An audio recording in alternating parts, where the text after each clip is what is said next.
Hi guys! I hope you are in the mood for feminine fragrances today. In keeping with the International Women's Day series, I'll be talking about Coco Mademoiselle.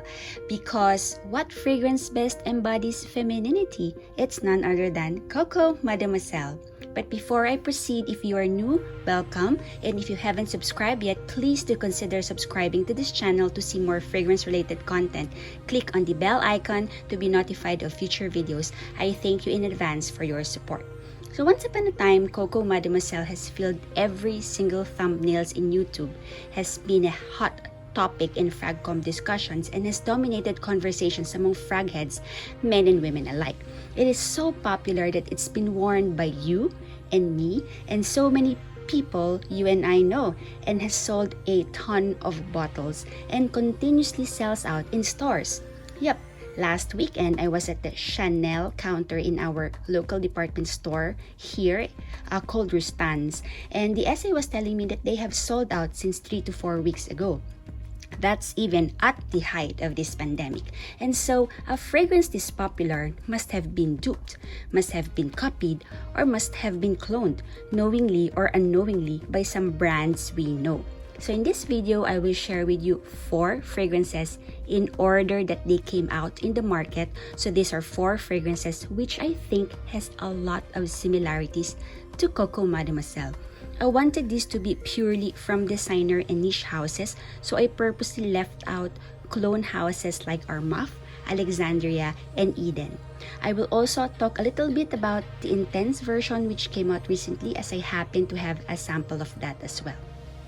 I also would have wanted to share my thoughts on the Low Privé version or the EDT, but unfortunately I wasn't able to secure samples of them in time for this video. I do, however, know that Karen from Cat's Love Corner, hello Karen if you're watching, she recently did a video on Coco Mademoiselle and Low Privé version. She's also based in the Philippines, so I think we're gonna have the same similar experiences with it. I will link her video down below. She did a fantastic job of talking about her experiences with the EDP versus the Low Privé version. So without further ado, let's jump right in. Coco Mademoiselle, what else can I tell you that you don't already know? So this is an oriental floral fragrance for women, launched in 2001, and the perfumer is Jacques Polge. This has a bright citrusy opening with mandarin orange, bergamot, and a very prominent orange blossom note on the top. Turkish rose, jasmine, ilang-ilang, and mimosa is in the mid. And this has a patchouli dominant base with vanilla in there, white musk, vetiver, tonka, opopanax, giving this a warm, slightly balsamic, spicy edge to this scent. Keira Knightley is the face of this campaign. You girl power, yeah! So all in all, this is a warm, orange, patchouli, rose scent settling down to an incensey, earthy, woody base. This is very, very feminine, very long-lasting, clean floral fragrance. So this is a Chanel, and therefore spells class and sophistication. And Coco Mademoiselle, this one does so without being too sexy or too sweet or too seductive, making this scent very, very workplace appropriate. This is in fact the quintessential office fragrance.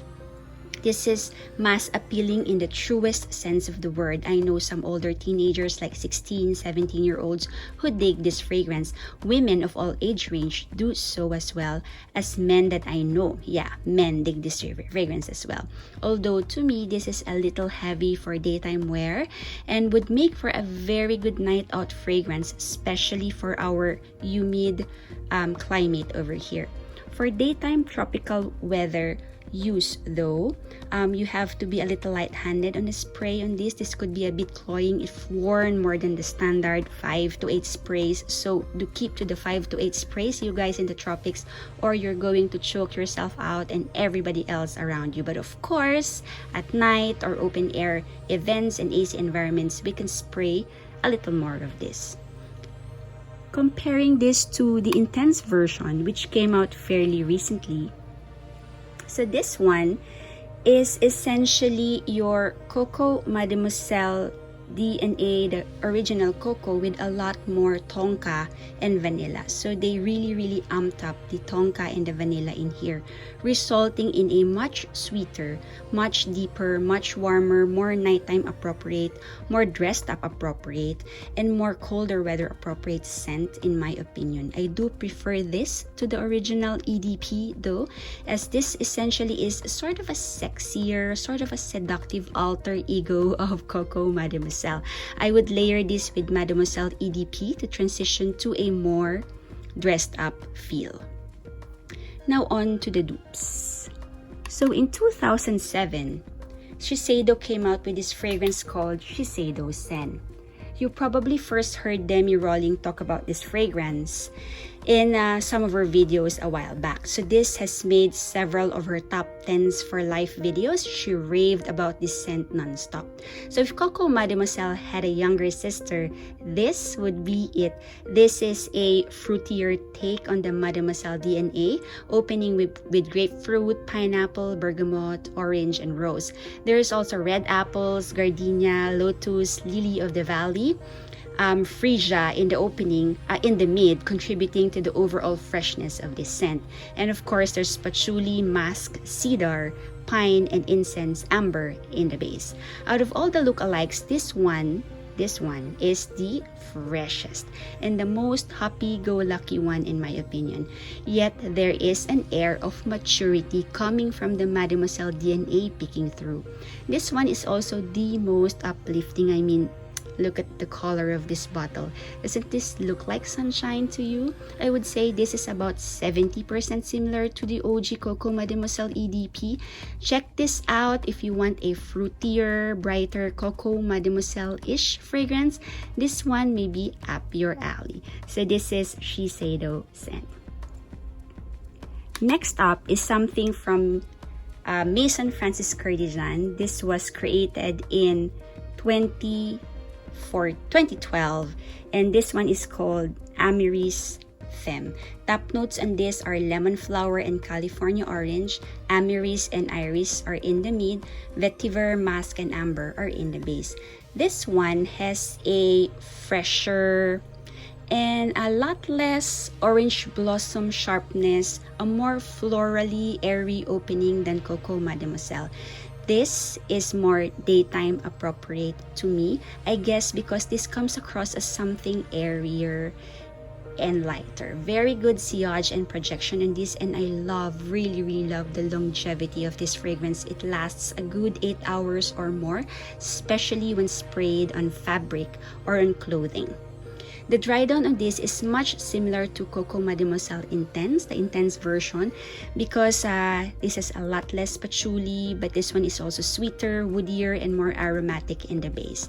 I would say this is about 80 to 85% similar, especially because the opening is a lot more like the Mademoiselle EDP, but the dry down on this is very much similar to the Mademoiselle Intense. I enjoyed wearing this, as you can see from the dent I've made on this sample.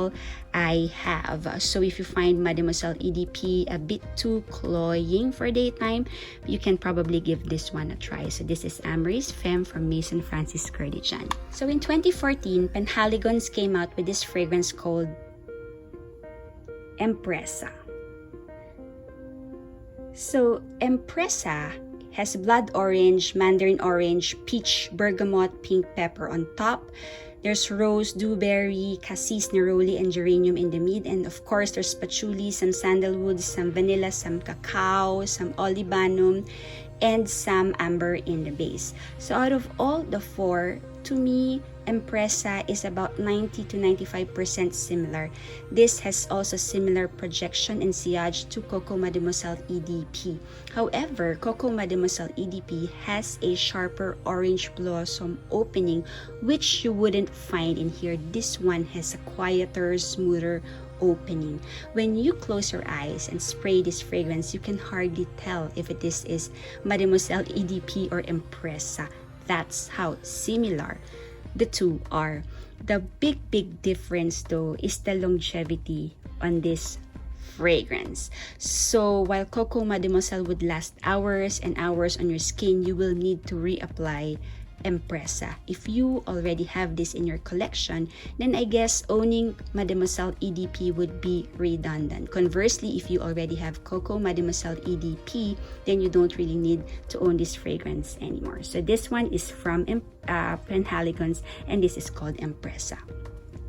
The last one is probably the farthest from the original Coco Mademoiselle EDP, and this one is coming from MAISON Christian Dior, and this is called Gris Dior. Alright, so this came out in 2018, but this is, as I've said, the farthest among the four. But this one is definitely the closest to Mademoiselle Intense, especially as this settles into the dry down. Used to be called Gris Montaigne, originally coming out in 2013. Gris Dior is said to have been reformulated. So this one has rose, patchouli, a prominent oak moss, making this smell a lot vintagey. Bergamot, cedar, amber, and sandalwood. This is sweet but not in the realm of, say, La Vie Belle. This is deeper, a little vintagey, as I've said, more earthy and woody, but I would say this is more daytime wearable than Mademoiselle Intense, despite this being on the sweet side as well. If you like a vintage touch to your Mademoiselle DNA, you are going to love Gris Dior. Alright, so that's 4 fragrances in total. If you have anything else to add to this list, do leave me a comment down below. I would love to hear and read about it. So that's it for today, guys. Thank you for joining me today. Don't forget to give this video a big thumbs up. Subscribe if you haven't already. I will see you in my next video. Thank you so much. Stay safe and spread the fragrance love. Bye!